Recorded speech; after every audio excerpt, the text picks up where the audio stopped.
From the arena to the front office, this is Scoreboard. I'm Chris Titley, and each episode brings you stories from the game of sport, where mindset, money, and meaning shape what comes next. Athletes, coaches, owners, and business leaders unpack the moments that matter, because the Scoreboard isn't just about winning, it's about life beyond the game. Now let's get to this week's episode. Hi, it's Chris Titley, and on today's episode of Scoreboard, the podcast, I'm joined by Alistair Dobson, the Executive General Manager of the Big Bash Leagues at Cricket Australia. Alistair, thank you so much for being part of this series. G'day, Chris. Thanks for having me on. Alistair, before we get into the Big Bash, we're sitting here on the Friday, the 9th of May. How's your Friday started? My Friday started pretty well. It's the time of year for us where you've got a bit of time on your hands, not a lot. There's lots going on, planning for the coming season review. So I guess a bit of that time of year where you're making up time that you lost over the summer. So lots of kids drop off at school and all those things. But lots of really big meetings and important sessions coming up over the next few weeks that we're deep in planning for because, the summer's not far away. And your role as Executive General Manager of the Big Bash Leagues, you want to give the listeners out there a bit of an understanding of what that is? Yeah, so the Big Bash Leagues is two leagues, the BBL being our men's comp and the WBBL is our women's league.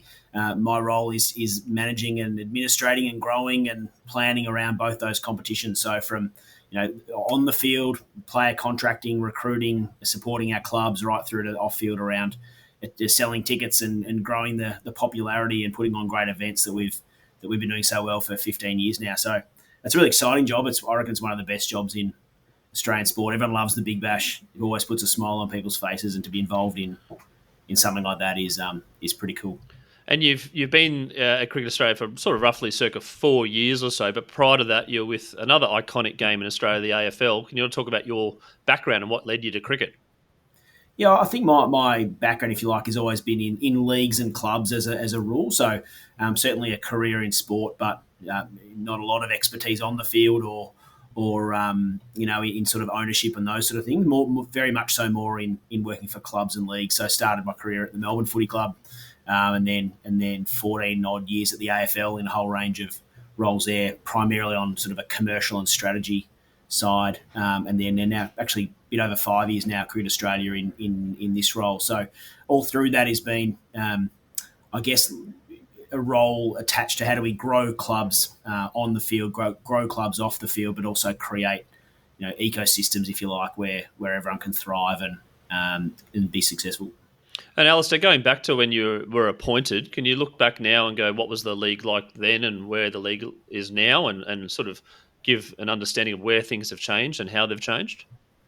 Yeah, it's the story or the narrative of the Big Bash is fascinating in a sense of a sports league. So, obviously everyone would remember the early days, the first, let's call it 5 or 6, 7 years of the of the BBL that exploded and I think really changed the way sport in Australia was watched and presented and took off really quickly. Then there was a period there of, I guess, expansion of the number of games and a different looking season and perhaps some some growing pains that we sort of talk about them in those years, and then obviously hit by a couple of years of COVID. So I came in 2019, so just prior to 2 seasons of COVID. Lots of growing pains there around the games we put on and the tickets we sold. So it needed a bit of work at that point. There was still a lot of passion and belief in the BBL within cricket. Perhaps there wasn't as much belief in it outside our industry, and that was a big part of what we spent the last 5 or 6 years trying to grow and demonstrate this is an incredible league, both our men's and women's leagues, and have again risen back up to being kind of that iconic summer sports league that dominates over the Australian summer, and it's been a pretty rewarding journey to come to be here and sort of be part of, I guess, a resurgence of the Big Bash that everyone believed in. Curious to know about some of those growing pains and how you got that feedback, I suppose, the test and learn, or make a little change here and people go, oh, I don't like that, and how long it takes to kind of get that feedback to make an iteration?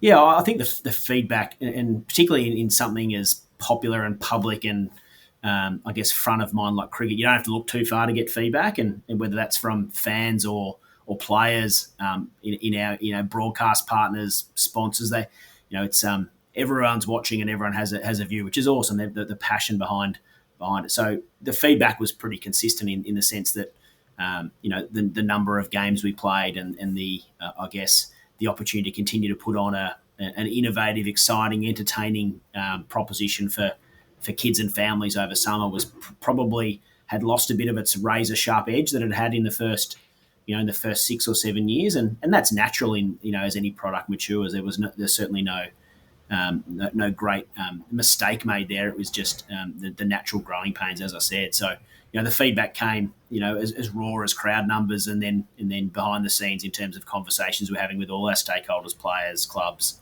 broadcasts, and others that said that we might need to sort of sharpen up a few things here and get it back on track, which we feel like we've done. And 2019, yes, social media was prominent. Yes, TikTok and short clips were prominent, and things like KO Minis probably weren't as prominent. But now we're sitting here in 2025. We've got an era of consumption on content on a little device called a mobile phone that people use, and they want to see highlights, etc. How important has that been in terms of leveraging your growth, I suppose, as opportunities, but also threats? Oh, clearly big. I mean, ultimately, the Big Bash, and I think Australian cricket is still so fortunate to have the mass reach and mass coverage that we get through our free-to-air and free-to-air partner in Seven, and obviously Fox as well, and through KO. So still the majority of people kind of consume our leagues through the I guess the traditional way there. But certainly, and cricket's so set up so beautifully for the short form content with highlights of sixes and wickets and catches and run outs. So that's been a big part of it. I think Cricket Australia is rightly proud of the digital network we have. Great apps, great content, and we've spent a lot of the last couple of years in a Big Bash sense of catching up a bit on that. We launched our own app only 18 months ago. Dedicated resources to provide great content, and almost sort of stand aside from the traditional Cricket Australia content that sits on the Cricket Live app, and that's deliberate because we still primarily love to focus on the younger demographic and perhaps newer audiences into the game who want to come in and experience cricket for the first time. So that gives us permission to do things a bit differently from a content perspective as well. And with the different product in cricket, let's use Test cricket versus BBL as an example and come to the grassroots level of playing cricket per se. What's the involvement there from the BBL at a grassroots level versus just the traditional kind of Cricket Australia umbrella? Yeah, it's embedded right back to the very birth of the Big Bash, in the sense that one of the founding reasons it was created was to connect the younger fans, if you like, or future participants into the game. And so at the very heart of our proposition is kids coming and enjoying the game, having fun. You go to a Big Bash game, men's or women's, you're going to see a heap of kids in the crowd. And what our network's done, particularly our state associations and Big Bash clubs, have then been able to bridge that right down into programs. So if you're a Woolworths Cricket Blast participant, in your pack you're getting a Sydney Sixers or a Perth Scorchers coloured apparel in your pack, and tickets and all those obvious things we do. And our clubs do a fantastic job of connecting right through the line. And it's made easier by the fact that our product is specifically designed for that audience. So it's a pretty natural synergy there. I was going to say, like, from a 2020 point of view, what do you think makes a good 2020 game experience and the product itself for it to continue for the next 10 years? Yeah, I think, again, the T20 journey is a bit like the BBL one, isn't it? Where, perhaps 15 years ago it was seen as maybe not as legitimate form of the game as other formats. But certainly, you look around the world now and it's as serious and as professional and as elite as any other format. In fact, in some instances, it's even more serious and more sheep stations type competitions, and that's matched by the sophistication and the legitimacy that you need to put on a league. So we've been, part of our evolution has been maintaining all the things that made it great early days, whether that's fireworks and music and bucket heads and lots of catches in the crowd and all those fun things that people love about coming to a BBL or a T20 game, but making sure we continue to evolve for the more, I guess, authentic or hardcore cricket fan that still wants to see great cricket. So to be able to have the right on-field conditions, fast, hard wickets, fast outfields that produce high scores, great fielding is really important, as well as making sure we connect in an increasingly competitive market around the world with the right players. So, gone are the days where the BBL is the only option for players at any time to come and play in a T20 league. There's now so many options around the world, whether it's in our window or otherwise. And for us, to connect with agents and players around the world is an increasingly important part of the dynamic. So it's been a key part of that evolution, I think. Just touching on that in regards to the window of opportunity the Big Bash has kind of created around the summer of Australia. How hard is that to be protected, I suppose, with other schedules, and you've got new leagues popping up and you've got professional players playing multiple leagues? What can you do, or what have you done to kind of protect that window? Yeah, it's probably the most commonly asked question, if not the most pressing issue that I think cricket has generally, and it's not. It's not hard to find articles on the complexities of cricket scheduling globally and the like, and we're certainly not immune to that. And I think there's options and competition within our window, and partly the history of the Big Bash has been competing with other content from day one, and primarily our own international summers, where the Australian cricket model is a test match during the day and Big Bash at night, and that creates incredible kind of connection between all our content and an opportunity for people to watch. But it does mean that we often have not all the best Australian players playing in the BBL. And we found a nice, I think historically, had a really nice connection there, or ability to leverage off the two. So it's not a new territory for us to have to put on and run great cricket leagues without the best players. But you're right, it's the market at the moment around the world is incredibly dynamic and increasingly challenging for us. And we have to continue to rely on the things that make Australian cricket great, with great stadiums, great surfaces, big crowds, all the environmental conditions and safety and security that you would want to come and play in Australia. We still leverage that really hard, as well as being competitive on a salary front. Yeah, just on that competition, Test cricket. I mean, where do you see Test cricket? And I'm not saying about the game itself. I'm saying as like a competition to Big Bash, or is it a complementary? You mentioned watching the Test and watching Big Bash. There's nothing better than cricket all day, right? But then obviously, if Test cricket starts to fall a little bit or wane a little bit, and we haven't seen that recently. The last series is unbelievable. But more broadly speaking, how does that balance and affect potentially the Big Bash numbers? Yeah, it feels like it's a key topic, doesn't it, around world cricket at the moment. What I would say is Test cricket's still so popular in Australia, whether you only have to look back to last summer, Australia, India, and imagine what this summer is going to be like with an Ashes summer out here. And, so I think we're still so fortunate and, so strong because we have a really strong team and we put on great events, and other countries love coming and playing Australia. It's the ultimate challenge, right, to come out to Australia and try and beat the Australian team in a Test series. So that doesn't show too many signs of dropping off any time soon. That said, you can clearly see the dynamics around the world are a little different, with Test cricket becoming perhaps less, I guess, viable in some instances. But for us, it's a model that's working. Last summer was one of our biggest Big Bash summers ever, because we had a great season, but also, you'd be crazy not to think that the momentum from the Australia-India series didn't push into the BBL season. So, yeah, as cricket as a whole, as you mentioned, like the good cricket equals more excitement, means people are on eyeballs no matter what. I suppose a quote-unquote one-sided series might not, people it's cricket, I'm done. I've done my cricket for the day and we won, yay, Correct, yeah. So it's it's something that we were always looking at. It's scheduling in cricket's probably the hardest part of the game, to be honest. Now, and you mentioned before about taking kids to have that game day experience. I've spoken a lot to some basketball executives. I had the Jack Jumper CEO recently, the Bullets experience.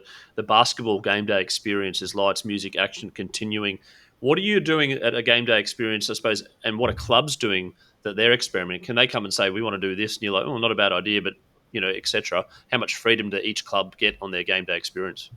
Yeah, great freedom. I mean, I think our clubs are super innovative around that. We're coming off a high base, so part of our challenge is being able to maintain what we think is a market-leading position around the event experience. And when you come to, we still like, I think when you come to a Big Bash game, it's the best you can get in terms of that event experience. I think where our clubs are continuing to innovate is about creating new moments in the season. We've we play, if I talk about our men's comp, a 40-game season, so each team has 5 home games, which is not many opportunities to put on a show. So it's definitely a quality over quantity play for our clubs. They have 5 opportunities to put on a show, and they're increasingly looking how can they make each of those 5 events into something unique and special. So, obviously the I guess the leader there is the Adelaide Strikers on their New Year's Eve game, which has become so iconic.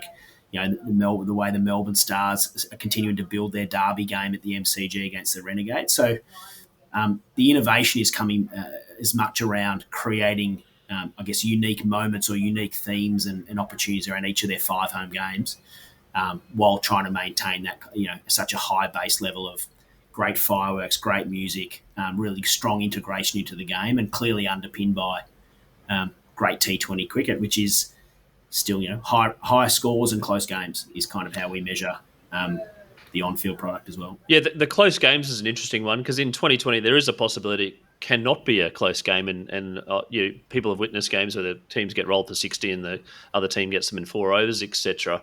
I mean, it must be a bit of like a sigh feeling when these games happens, but it's natural. It's part of the game. How do you? I mean, there's drafts and things in the NBA. You finish last, you get the top draft pick, etc. How do you kind of balance that up? And I've got a bit of a theory on this as well. I mean, four different winners in 5 years. AFL, again, I think it's 5 different winners in 5 years, and NBA, etc. It's tight. It's not one team dominates all potentially. And let's say rugby union, the Bledisloe Cup, the last 20 odd years, and even to rugby league to a degree with the Penrith Panthers. Like, what's your view on that? Competitive balance is at the heart of any league's viability. To almost go against my previous point, you can put on the greatest fireworks and the best music and the best, sponsored promotion you like. If you don't have competitive balance and jeopardy in the competition, that's largely all for nothing. We track it in 3 ways. It's obviously the closeness of a game, the closeness of a season, and then I guess the closeness across seasons. So can anyone win any game? Does every game still count in a season? And then, to your point, 4 winners in 5 seasons. We would love 8 winners in 8 seasons. That's kind of the perfect competitive balance model. We feel like we're in pretty good shape there. I think we track closeness of games in that sense. Last season, all 40 games were live in our men's comp. Went down to the last over of the last game, and from an administrator's point of view, that's a dream result. And what can we do about it? Obviously, there's always an element of competitive balance in T20. To your point, it's got an element of luck in it. You have one player gets a hold of a bowling lineup and can change the game. But there's obviously we have all the traditional competitive balance metrics like primarily salary caps and list sizes and then some mechanics within it around an overseas player draft and sort of different player salary thresholds and some complication around that. And then we like any league, you're always trying to use whatever mechanisms you can to make games closer. We have tried things like, I think the power surge is a rule innovation that we've brought in the last 3 or 4 years, and partly it's because we think it's great that you can have a moment in the game that everyone can talk about in the middle of the game, but also part of it is designed to give teams that that are out of a game a chance to get back into a game. There's definitely a competitive balance element to some of our rule innovations, which is if you feel like you're out of a game, you've got an opportunity to get back into it, which is ultimately about driving a closer last ball finish. This is your moment to shine, Alistair, the power surge. Was that your idea and the fly on the wall in terms of the meeting of rule changes? How does that, who comes up with them? Oh, no, I won't claim all the credit. It was certainly a small group. Cricket's got such a history of innovating its formats, right? We never really sit still, and we're now playing, the 100 in the UK is such a great innovative format as well. So, yeah, you're sitting around. We generally, when we think about rule changes, it's either higher scores, closer games, or kind of relevant strategy. We avoid innovations in that sense that are just sort of novelties or gimmicks. And so while some of them might appear that way on face value, they're all designed to either, as I said, higher scores, closer games, or strategy. And the power surge, from our perspective, ticked all 3 of those. When you take it, who takes it, how you execute, all those sort of things. So it's we would start every year with 10 or 15 ideas, and one of the luxuries of the Big Bash is we're not beholden to ICC regulations. We can largely do whatever we want, albeit we're still pretty, we still want to stick pretty closely to to the regular T20 format. And so you whittle those down by going through those filters, and then clearly heaps of consultation with players, clubs, broadcasters. It affects, rule changes that affect list management strategies, and those sort of things need to be treated really sensitively and really with lots of collaboration and consultation. So, it's a really interesting and fun part of the job, is to seek ideas and find the good ones. I get that it is a sensitive topic, obviously, because there's lots of dollars and lots of things involved and stakeholders, etc. But I need to know some of these ideas that didn't come through potentially, or are they up your sleeve that maybe they'll come and eventually you're like, oh, we're a bit too early on this idea, or maybe not? Oh, look, they're often we borrow from other sports. Things like a designated hitter, for example, where a player can just come in and only has to bat. You can see in the IPL they have an impact player now, where effectively you can pick a batting 11 and a bowling 11, and that's seen the scores in the IPL go through the roof. Lots of innovations in that sense. Different penalties for a maiden over. Different rewards for a batter, but batting at a certain strike rate. If a six goes 100 metres, do you get more than six? All those kind of interesting things which probably don't make it past too many fielders. But at the heart of all those ideas is a real sense of innovation, and those ideas come from players, they come from our coaches, they come from our broadcasters. So everyone certainly feels like they have permission to offer ideas, which is great. Are you going to bring back the old Mercantile Mutual sign for $100,000?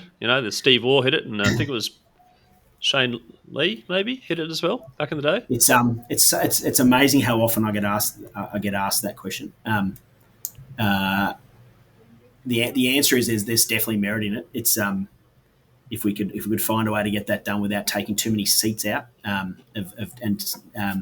we might. But it's a cool idea because it's doesn't really, it's a good example. It doesn't really impact the game.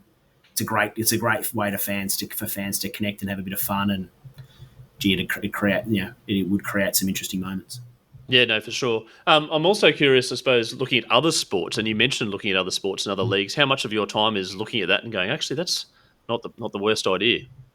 Yeah, a lot, both in terms of how they're run from a governance and on the boring stuff. How do their businesses work? And we spend a lot of time on that. Different models from the NFL to the AFL to the IPL. They've all got amazing differences and strengths there. And then the on-field around, we watch a lot lately what the MLB have been able to do in terms of shortening the length of games, and they've been able to, which is an issue for cricket, over rates and length of games. And one of the core things for us is a family-friendly product that's done and dusted in hopefully close to 3 hours. We see that's getting harder and harder as the game gets more strategic and there's more professionalism and more on the line. The games can blow out, but yeah, we've been studying the MLB pretty closely. They've been able to significantly reduce the length of their games, which were blowing out, by different use of shot clocks and game clocks and those sort of things. So that's been a really interesting one, and we've had a crack at a couple of those. And it has had some impact, but yeah, we're doing a lot of work on the length of matches and how we might be able to at least sort of contain the blowouts at the moment. I remember early on in the Big Bash, and even 2020 as a format, people sort of were relating to it as baseball, like going, oh, it's a baseball version of cricket, etc. And you're talking about higher scores. Have you seen the higher scores go up, and how far can they go before people get a bit tapped out and go, it's just baseball style? Yeah, there's definitely that risk that it just becomes they become too high, because the reality is it's really hard to chase down 220, and ultimately there's a sweet spot for a T20 game of let's say 170 to 190. Then you're going to get a good chase, but it's not going to be too hard. So I think so our scoring rates go up gradually, but they fluctuate because at the same time you've got the strategy behind bowling and the amount of data and analytics that goes into a game now, and you may or may not be surprised, but around how much there's a view that T20 is just the bowler bowls it and the batter tries to hit a six. There's so much data and analytics. It's a fascinating part of the game that we should probably do a better job of bringing to life for the fans, because the amount of analytics that goes into every batter's scoring zones and weaker zones and where the bowler misses and all those types of things is fascinating. So I think for every innovation that we might bring in to try and bring scoring up, the teams and the bowlers and the coaches are getting equally as sophisticated around trying to control it, which is the sweet spot for sport, right? Like you always want that tension between, and it would be no different in an AFL environment where the AFL wants scores to go up and coaches want scores to come down because coaches are inherently sort of slightly more conservative or like to win on defense. So, and I reckon that's where you get the best innovation, when you've got that really healthy conflict between rule changes for one purpose and the coaches and the players trying to almost kind of outgame that. And we see that pretty live as well. You touched on the AFL then, and you've got the AFL as a product here. It's not a global game per se, but then you've got the flagship product, which is the AFL final, which is in Melbourne every year, barring COVID, which is in Brisbane and a few things like that. Then you've got things like rugby league where you've got the season, but you've got the middle of the season, you've got the State of Origin, another product, which is like bang, it's like a little side thing. You've got the NBA where you've this year or the last couple of years have introduced the in-season cup. They've also introduced the play-in, things like that. In terms of like a different product outside the BBL, is that possible? I think State of Origin style or something like that? Yeah, for sure. We're always looking at ways that we might, all-star games and those things. I think to a degree cricket has that covered because you just naturally have an international series alongside the BBL, alongside, women's international and the WBBL. So, trying to add new content within content or formats within format is perhaps not as relevant from a cricket perspective. I get if you're a one format sport or code like the AFL or NBA, you can sort of see you're trying to add a bit of light and shade or a bit of variability in there. It kind of exists to a degree already in cricket, which is probably why it's so popular, and its strength is you can sit down for 5 days and watch a test match, or you can sit down with your kids for 3 hours on the Boxing Day night and New Year's Eve, yeah. Yeah, correct. You mentioned before about the players and obviously the impact from the players. And as a kid, I remember watching these iconic teams and knowing the names of players and having their trading cards and posters on the wall. And that's still to this day in sport. Now you've got the Instagram generation where players are generating their own content as well, and people are following them when they're having coffees, and people are following them when they're at the gym, etc. How important do you monitor that in terms of content of players and visibility of players to make them icons, to make them sign autographs and selfies, and people go, I want to go see this player? Yeah, it's clearly from a global sport perspective, it's that ongoing. Maybe it's a shift towards the player, but it's certainly the growth of the player brand, and I think cricket's done that as well as anyone. I think it's an interesting dynamic from a T20 league perspective, because the players that play in the BBL also play generally in 2 or 3 or 4 or 5 other leagues around the world. So it's as much around helping our fans keep track of Glenn Maxwell's 12-month calendar, not just the 6 weeks he's playing for the Melbourne Stars, and whether he's a local that comes back into Australia or an overseas player that comes into Australia for 8 weeks every summer. So it's a slightly different dynamic for us around the player that is perhaps a bit more, mobile around the world. And so we have to work a little bit harder to make sure that when Sam Billings turns back up for the Sydney Thunder this year for the 2nd or 3rd or 4th year, that all the Sydney Thunder fans know what he's done for the last 6 months while he's been away, and how great his season's been, and how he's still such a great player. Yeah, and then the actual BBL content, and the AFL seem to do it on their YouTube channels, etc. Quizzes, getting the players involved. The kids watch it. It's sort of like, oh wow, little fun, little interactions. How's the BBL gone around that, including the players part of the league? Yeah, for sure. And I think it's even more important because you have such a short window, as I said, where a player sort of lands back into their BBL or WBBL environment. We've got to play catch up pretty quick. That don't forget. Do you remember? Mitch Owen, who had such an amazing finish to last year for the Hurricanes. There'll be a heap of Hurricanes fans around the world and particularly around Tasmania, that will need to catch up on what he's been up to. So that's super important for us. And let's talk the business of sport for a second. I assume 100% of the Big Bash is owned by Cricket Australia, yet in some other leagues you're seeing teams start to to be sold off, or private equity coming involved. And you've seen the Jack Jumpers recently in the NBA, NBL being acquired by a private equity group. There must be interested parties per se, and I'm not open to sort of, you don't need to share any sensitive stuff, but the view on Cricket Australia to hold this asset. Yeah, it's such a. I feel like we've covered some pretty meaty topics already, right? It's a pretty fascinating time in that sense. Clearly, the BBL's now, from what we can see, kind of the last remaining league to be centrally owned. The 100 have recently, or are currently completing a transaction for their teams to be partially privately owned, which has been a fascinating one for us to follow as well. And we're still in a position where all 8 teams are effectively owned by Cricket Australia and licensed out to our state associations to run and manage and commercialise those teams.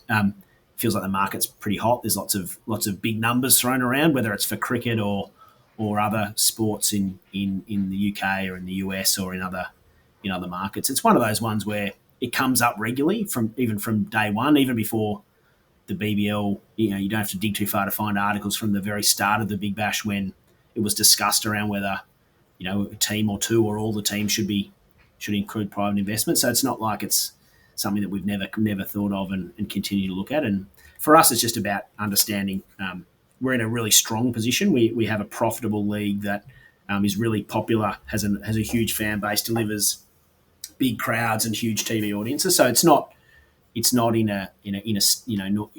not looking to solve an immediate obvious problem, but so that's an important perspective. What are you trying to solve, and what are the outcomes you want from any kind of change in ownership? And for us right now, we've got a really strong league, and we've got all our clubs in good shape, and Cricket Australia and our state associations are all aligned in the future of the Big Bash. You never say never, obviously, because it's a dynamic market and the world's changing, but it's been a pretty successful model so far, that's for sure. Yeah, and we're coming up to 10 years on the WBBL as well. And I suppose in regards to other leagues around the world, the WNBA kicked off last year in terms of like just the rise in interest. Are you looking at other leagues, women's leagues around the world, and looking at what they're doing as well to continue to make sure that there's momentum in women's sport and momentum in WBBL?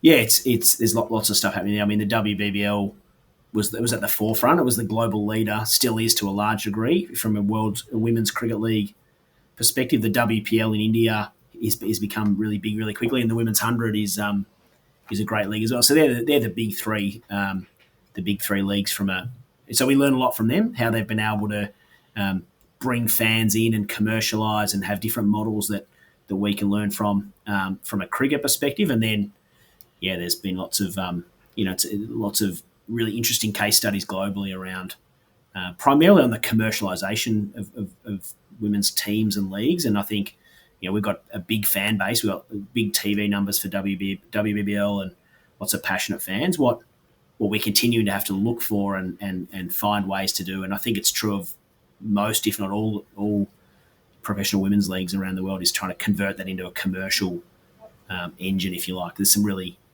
really important growth we've had, but how do you turn a really popular big fan base into a commercialised league is an ongoing kind of consideration and piece of work for us. Absolutely. And I think there's been different models around having different teams and team names, etc. Obviously, the BBL all have the same team names, and the AFLW as well. But you go over to the WNBA, it's the New York Liberty, not the New York Knicks women's team. So I'm curious to know, how much do you look on that sort of things as well? Yeah, we're not as much on that, in the sense that, our view is that the Perth Scorchers men's, both the men's and the women's team get value from sharing the name. It has great equity in the Perth market, as do all our clubs. So it's less about the name and branding. I think it's more about making sure you put on high quality events and connect with the unique stories that inevitably our female athletes have. They're just the way into the sport, what the energy they bring to the game, the quality of play. We're so fortunate that in cricket, that the quality of play of the Australian team and the Australian players is the best, and it's they're phenomenal athletes that put on a great show. Our job is to make sure people know that and can come and see that. That's something that's really important to us. Yeah, and we've just had a change in ownership of the WNBL. It'll be interesting to see how they go as well in regards to they've raised the minimum salary. They've got all these. They've announced the teams, etc. And they're different names to the main WNBL. But it'll be interesting to follow their progress from the new ownership. Would you be watching them a little bit closely too? Yeah, there's no. What's fascinating is there's no right or wrong model. There's so many different models into that, whether it's different ownership, different branding, different seasons. We play our women's league at a different time of year to our men's league, whereas in the 100 in the UK, they basically play them at the same time. Both have strengths and both have some limitations there. So, it's still reasonably early days, isn't it, in terms of trying to convert great competition and great athletes into commercial, profitable kind of programs. So you can never assume you've got the right model. You have to always be challenging that and looking at it. We work with our clubs on a daily basis. So what's the right schedule for the WBBL? What's the right sort of campaign position? What's the right contracting model? And so it's feels like there's never one season that looks like the season before, because you have to change things and grow things and evolve things literally every year. It sounds like a fun job, as you mentioned earlier. Now, we're going to touch on your own individual career, I suppose, in a second. The Scoreboard moment, it's a moment where it's something in your life which is sort of a bit of a sliding doors or an image or a time in your life, and you're like, this is something which has now changed the course of my life. What's your Scoreboard moment?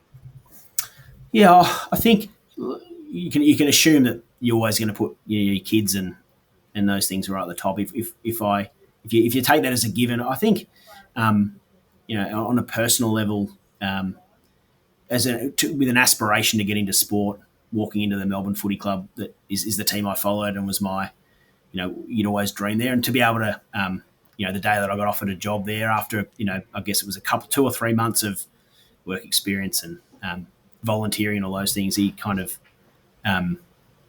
you get there and you look back, and that was a really important moment and such a great start to it. Yeah, that's awesome. The other question I ask is the all-time favourite sporting moment, and now it may involve Melbourne. Now that I just think of it, no, it's really hard. I was fortunate enough to start this job in July of 2019, and it wasn't that. It was only 6 months later the Women's World Cup final, the cricket final here at the MCG, 87,000 people.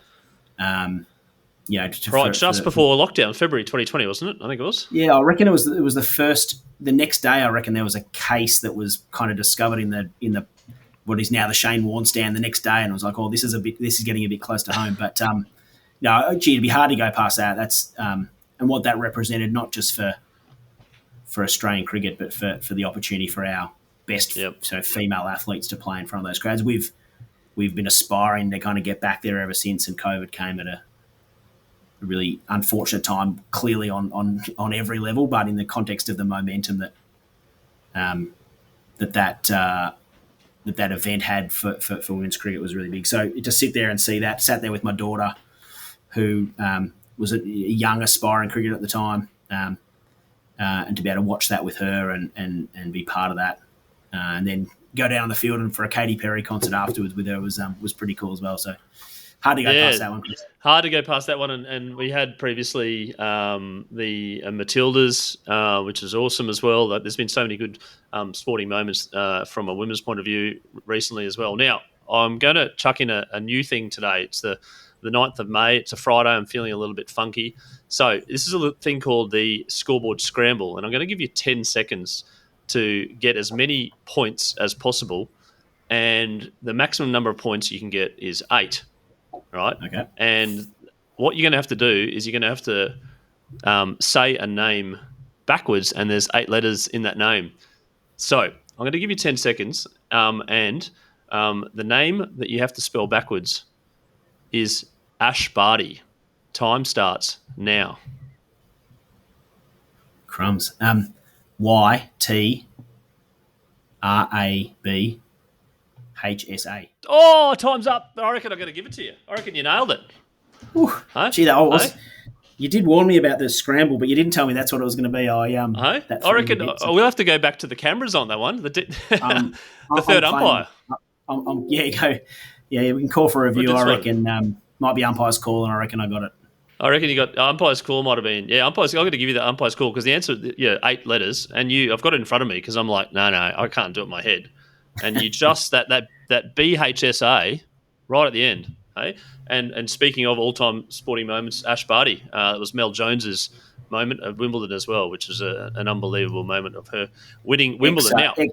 Ex-Brisbane Heat player as well, Chris, Ash Barty. That's what she's most known for. Yeah, actually also played out of my local club at Wests as well, I believe as well. So a little bit of trivia there for you. One final question, Alistair, for the teenage boy or girl who may not have the sporting career but wants to work in sport. What's some advice that you can give them? Well, that pretty much summarised me. I was mediocre at best at most things I tried, but love the mechanisms and the machinations that work behind sport, and probably preferred reading about the off-field than the on-field. I think, the advice is the obvious stuff. Get involved at a community level, volunteering. You get just as much experience being on the committee of your local cricket club or footy club as you do working in it. Ultimately, the way your local cricket club runs is not miles different to the way a Big Bash club runs. Getting the best players, keeping your fans happy, trying to make some money if you can. And so, I think the experience you get volunteering in a community sport, whichever sport you favour, I think not only helps you learn, but is great on your resume. It shows that you're committed. And that would be my, along with all other things, work hard, study, all the things that you would assume. But really the difference between community sport and elite sport is only just a couple of zeros, really. So you can learn a lot there. That's a good way to put it. Alistair Dobson, Executive General Manager of the Big Bash Leagues at Cricket Australia. Thank you so much for being on Scoreboard and giving the listeners an insight to what makes the BBL tick, the innovation, the longevity of the game, all the data that goes into it. I wish you well in the future iterations of the Big Bash. We've got lots of a big season coming up, obviously you mentioned with the Ashes, and the coming years coming up with the Big Bash. Thank you so much for being part of Scoreboard. Thanks, Tris. Thanks for having me.